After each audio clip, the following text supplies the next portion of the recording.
Guys, কেমন আছেন? আশা করছি সবাই ভালো আছেন। প্লে ফর আইডিয়া চ্যানেলে আপনাকে আরও একবার স্বাগত। তো গাইস, চলছে ইউরো কাপ, আর ইউরো কাপের প্রথম রাউন্ডের খেলা শেষ হয়েছে। অঘটন বলতে একটাই অঘটন, সেটা হয়েছে বেলজিয়ামের হার।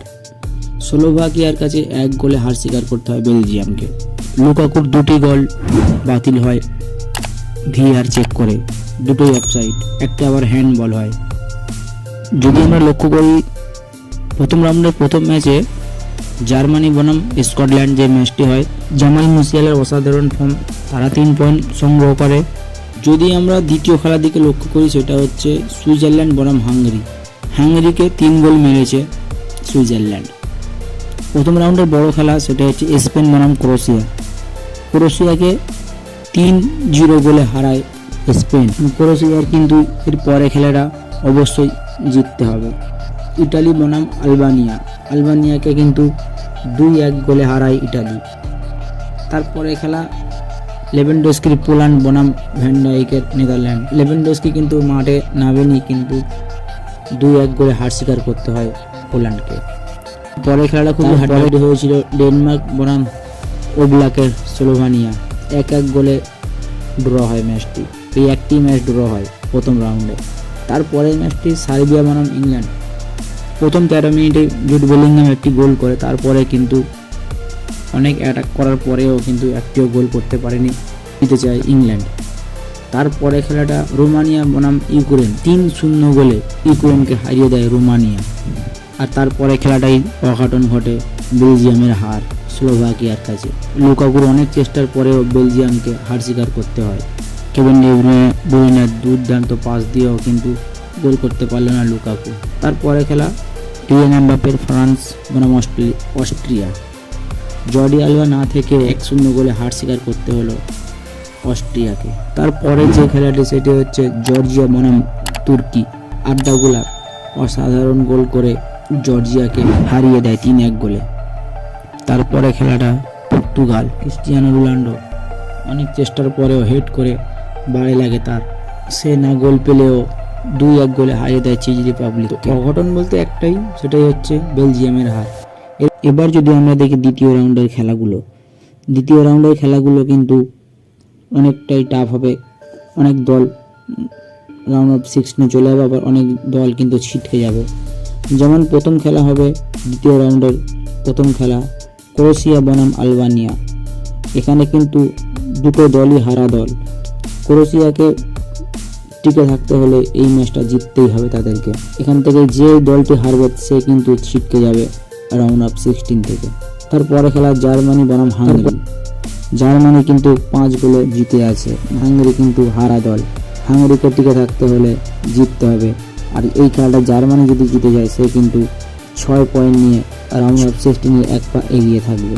তারপরে খেলা স্কটল্যান্ড বনাম সুইজারল্যান্ড।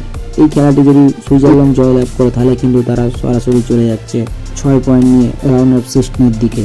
স্কটল্যান্ড যদি টিকে থাকতে হয়, তাদেরকে কিন্তু এই ম্যাচটা জিততেই হবে। তারপরে তারা স্লোভানিয়া বনাম সার্বিয়া। এই দুটো দলই কিন্তু হারা দল। যে দলটি হারবে সেই দলটি কিন্তু গ্রুপের একদম নিচে চলে যাবে, অতএব তাদেরকে জিততেই হবে। তারপরে খেলা ইংল্যান্ড বনাম ডেনমার্ক। এই খেলাটি খুব ভালো খেলা হতে চলেছে। ইংল্যান্ড যদি এই খেলাটি জিতে যায়, তারা কিন্তু 6 পয়েন্ট নিয়ে গ্রুপ টেবিলে টিকে থাকবে, আর ডেনমার্ক কিন্তু ছিটকে যাওয়ার সম্ভাবনা রয়েছে। তারপরে খেলাটা একটা হাই ভোল্টেজ খেলা, স্পেন বনাম ইটালি। এখানে দুটো দলই জেতা দল। যেই দলটি জিতবে এই গ্রুপ থেকে কিন্তু তারা নিশ্চিতভাবে রাউন্ড অফ 16 দিকে চলে যাবে। তারপরে খেলাই হচ্ছে স্লোভাকিয়া বনাম ইউক্রেন। স্লোভাকিয়া অঘটন ঘটিয়ে বেলজিয়ামকে হারিয়ে এখানে ইউক্রেনের মুখোমুখি, কিন্তু ইউক্রেনকে জিততে হলে স্লোভাকিয়াকে হারিয়ে তাদেরকে কিন্তু টেবিলে টিকে থাকতে হবে।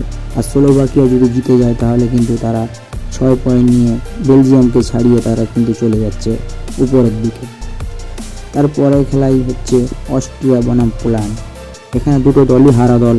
যেই দলটি জিতবে সেই দলটি কিন্তু টেবিলের উপরের দিকে 1 বা 2 এর দিকে থাকার সম্ভাবনা রয়েছে, কিন্তু যেই দলটি হারবে তাকে কিন্তু নিচে নামতে হবে। তারপরে খেলাটা নেদারল্যান্ড বনাম ফ্রান্স। খুব বড় খেলা, হাই ভোল্টেজ খেলা।